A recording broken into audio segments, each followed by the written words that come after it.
सुप्रभात दर्शक बंधु आज 5 जून गुरुवार तेरे चलतु नजर पकेबा राज्य तथा देश विदेशर आज मुख्य खबर उपरे तेरे ता पूर्व चैनल रे नुआ होते चैनल टी सब्सक्राइब करंतु। अदिनिया वर्षा रे बेहाल भुवनेश्वर चिंता प्रकट कले मुख्यमंत्री। वर्षा रे बेहाल भुवनेश्वर चिंता प्रकट कले मुख्यमंत्री। आषाढ़ मास आसेनी किंतु भुवनेश्वर रे गतकाली स्थिति को नहीं चिंता व्यक्त करिसेंते मोहन माझी। राजस्व अधिकारी कर्मशाला रे मुख्यमंत्री कहिसेंते आषाढ़ मास आसे नहीं किंतु गतकाली वर्ष रे भुवनेश्वर बेहाल होउचे। पुराना भुवनेश्वर रे रास्ता दबी जाउची। ए दिगरे आमको गुरुत्व देवार आवश्यकता रही अछि। परवर्ती खबर पुरी सह जोड़ी हम देशर तीर्थक्षेत्र 5 धार्मिक और पर्यटन स्थल गड़िला सुपर प्रीमियम बस। पुरी जगन्नाथ धाम देशर प्रमुख धार्मिक स्थल को जगन्नाथ एक्सप्रेस गड़ी। पुरी 5 धार्मिक और पर्यटन स्थल सुपर प्रीमियम बस सेवा आज आरंभ होइछि।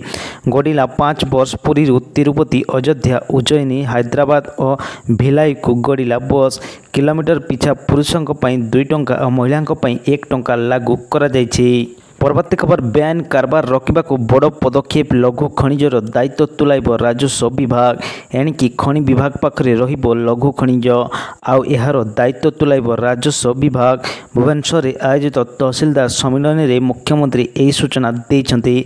पूर्व राजस्व विभाग बड़ दायित्व थिला लघु खनिज हेले खनि विभाग को गलापर लघु खनिज चोरा चालाण बंद करिबारे खनि विभाग सक्षम हेउनाई। मुख्यमंत्री कहिसन्ति राजस्व विभाग को पुनर्बार दायित्व प्रदान करा जिवो।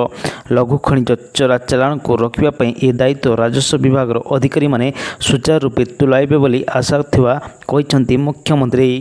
परवर्ती खबर माँ को नारे गछटी अभियान द्वितीय संस्करण साधारण लोकों को सामिल हेबा को केंद्रमंत्री अपील। गुरुवार ठू माँ को नारे गोटे गछ 2.0 अभियान जून 5 रु सेप्टेम्बर 30 पर्यंत 10 कोटी गछ लगाया को लक्ष्य रखिंट केंद्र सरकार। एने केंद्रमंत्री धर्मेंद्र प्रधान वीडियो वार्ता माध्यम गछ लगाया को समस्त को अनुरोध करछन्ते। केंद्रमंत्री कहिसन्ति एही अभियान प्रकृतिर सम्मान प्रति एक बड़ प्रतिज्ञा। चलित वर्ष यह बृहत वृक्षारोपण अभियान को व्यापक करने माँ नाम गोटे गछ 2.0 रु शुभारंभ करेंगे प्रधानमंत्री नरेंद्र मोदी।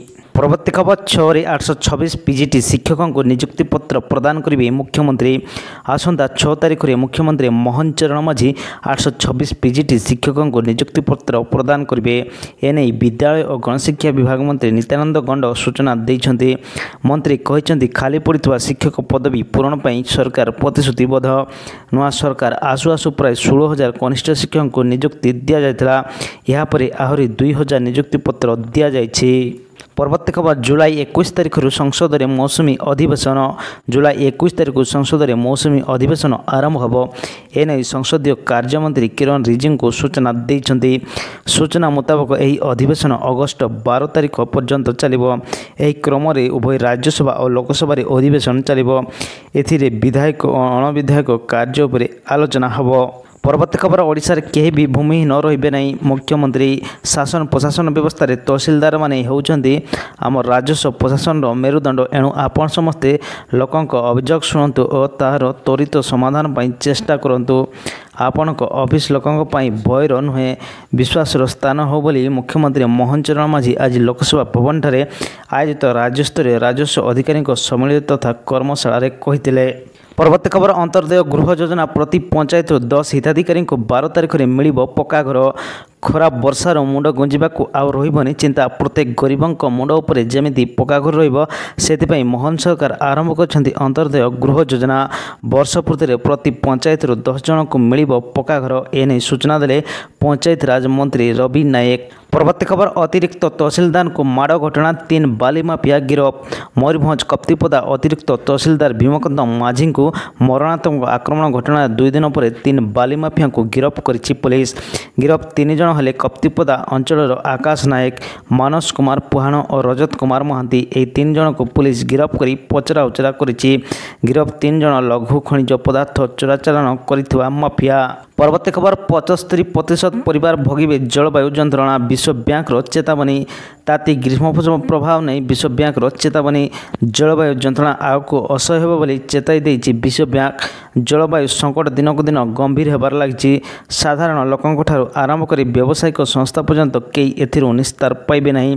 विश्व बैंक एक रिपोर्ट अनुसार गत 5 वर्ष मध्य 60% अधिक परिवार और संस्था जलवायु जनित चरम घटनार प्रभाव को अनुभूत करछन्ति। परवर्ती खबर कोरापुट हॉस्पिटल आउ जड़े रोगी मृत्यु संख्या 6 को वृद्धि। कोरापुट शहीद लक्ष्मण नायक हॉस्पिटल आउ जड़े रोगी मृत्यु होता जमापड़ी। यहाँ मिसाई एजाए 6 रोगी मृत्यु हो सारा। गोटे राति कोरापुट शहीद लक्ष्मण नायक मेडिकल कॉलेज और हॉस्पिटल 5 जन रोगी मृत्यु अभियोग होता। से आईसीयू सर्जरी 3 रोगी मृत्यु होता बेले वार्ड 2 रोगी मृत्यु होइछि। परवर्ती खबर बारूद गोदाम घटना नुआ ट्विस्ट जोड़ी है। निकिता अग्रवाल ना बारूद गोदाम घटनार नुआ मोड़। श्रवण अग्रवाल बारूद गोदाम नुआ मोड़ आसी। घटना निकिता अग्रवाल ना सामना को आसी। निकिता अग्रवाल किए ताकू नहीं एवं प्रश्न उठी। हैदराबाद गतकाली आहरी 15 टन बारूद और 3 लाख मीटर विस्फोरक व्यवहृत तार आसला खोलिला गुमर। परवर्ती खबर बेंगालुरु आरसीबी विजय उत्सव बेले दलाचकटा 10 मृत्यु। आरसीबी आईपीएल 2025 ट्रॉफी जीतवा पर टीम को बेंगालुरु चिन्नास्वामी स्टाडियम रे संबर्धना समारोह आयोजन करा। चिन्नास्वामी स्टाडियम बाहर दलाचकटा हो 10 जन जीवन चली जाइथिबा सूचना मिली। घटनार 50 रु अधिक आहत होइतिबा सूचना रही। परवर्ती खबर मद दुकान टंका खणी प्राय 100 कोटी टंकार हेला नीलाम। मद दुकान हेला नीलाम आ नीलाम मूल्य शुणी अधिकारी मानू आरंभ कर स्थानीय लोक आश्चर्य हो जाइछन्ति। हरियाणार गुरुग्राम ब्रिस्टल छकरे थिबा एक मद दुकान रेकर्ड करछि 98.50 कोटी टंकार नीलाम होइछि। एही मद दुकान गुरुग्राम डीएलएफ निकट में अवस्थित एवं एही नीलाम को हरियाणार ए पर्यंत सबुठारु महंगा नीलाम बोली कुहाଯାଉଛି। गत आर्थिक वर्ष 2024 पछरे एही मद दुकान मात्र 48 कोटी टंकार नीलाम होइतला। परवर्ती खबर रिल्स करू करू चलीगला जीवन नदी में बुड़ी 6 मृत। रिल्स करबा निशा साजिला काल रिल करू करू चलीगला जीवन। एभली एक घटना देखा मिली उत्तर प्रदेश आग्रा जिले में। आज युवपीढ़ी रिल्स करने एत पागल जे से स्थान कालपत्र देखुना जो पार्टी फोन खंडे धरी से रिल्स बनाऊँच। अधिकांश मृत्यु आजिका समय यही कारण देखा मिली। परवर्ती खबर ऑपरेशन सिंदूर रे 9टी पाकिस्तानी विमान ध्वंस।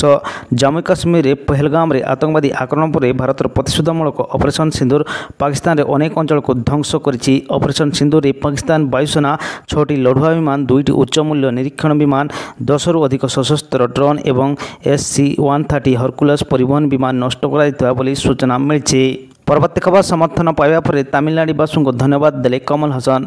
कन्नड़ विवाद मध्य समर्थन करने और सहित छिड़ा होता कारण अभिनेता कमल हासन तमिलनाडु और यार लोकों प्रति कृतज्ञता प्रकाश करछन्ति। जून 5 तारिख में फिल्म रिलीज होगा था बेले अभिनेता कमल हासन बुधवार चेन्नई में एक सांबादिक सम्मेलन करते। हासन का कन्नड़ तमिल जन्म होता मंतव्य से दीर्घ दिन हम बद रही आसछन्ति, जहाँ से मे 24 तारिख में चेन्नई फिल्म ऑडियो लॉन्च रे कहते। तेबे आजिर मुख्य खबर आज एतिकी। जदि वीडियोटी भल लगुच तेबे लाइक्स एवं सब्सक्राइब करने जमार भी भूलु नहीं।